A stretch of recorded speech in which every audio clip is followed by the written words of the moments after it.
New York, and it's home to 80 remarkable equines, including horses, ponies, donkeys, and mules. And one of them is that handsome gentleman up there. That is Bobby to Freedom. And I just wanted to recognize Elizabeth Farrell, because if not for her, Bobby would not be rescued today. The coalition to ban horse-drawn carriages and Equine Advocates got together, got him out of a kill pen. It was noticed that a horse with a 4-digit hoof number was standing in a kill pen, which means horses that are already destined for slaughter. And we moved quickly, got him out of there, and Bobby is now retired at the sanctuary. But his story is really remarkable, and he is a perfect ambassador for all the others who need to be rescued. That's a picture of Bobby and I when he got off the train. Look how distressed he was. We had just brought him to the hospital to be checked out. And if the slideshow works, we can go to the next picture. That's a permanent scar on Bobby's face. It goes all the way around his neck, and that comes from a chain. All of the carriage horses in New York City, they would not just stand there on their own. They are controlled with pain by harsh equipment.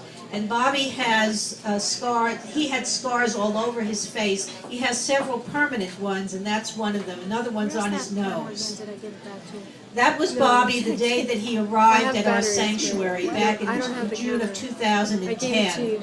And that was a happy day for all of us. That's me pointing out one of his worst scars, the one that goes over his nose. That will never go away. And that's me leading him into his new paddock. And he did something that horses love to do but never get to do when they live in places like tie stalls in New York City, which is roll. So that was the first thing he did. As soon as I let him loose, he dropped to his knees and started to roll. There are two pictures. The one on the left is Bobby. You can see how scarred up his face was. That's from the equipment.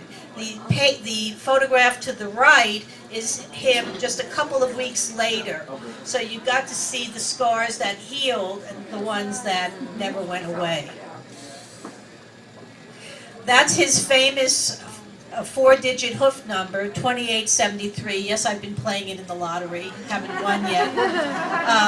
But as soon as we trimmed his feet for the first time, that number is no longer visible. But we wanted to make sure that we had the right horse when he got off the trailer, and there they were.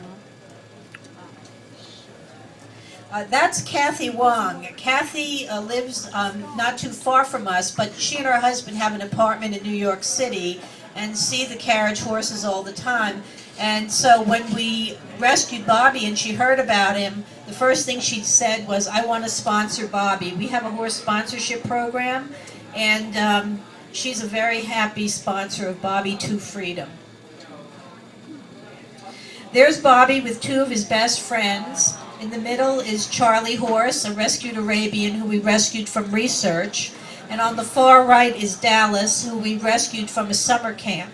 He was on his way to slaughter. We've had Dallas since 1997.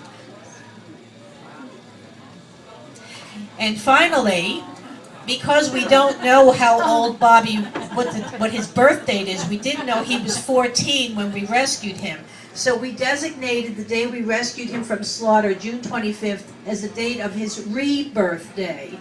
And so that's coming up, and we will have a giant carrot cake.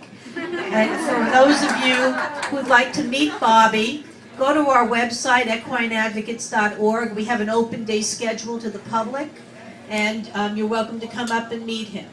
And I thank you for giving me the time.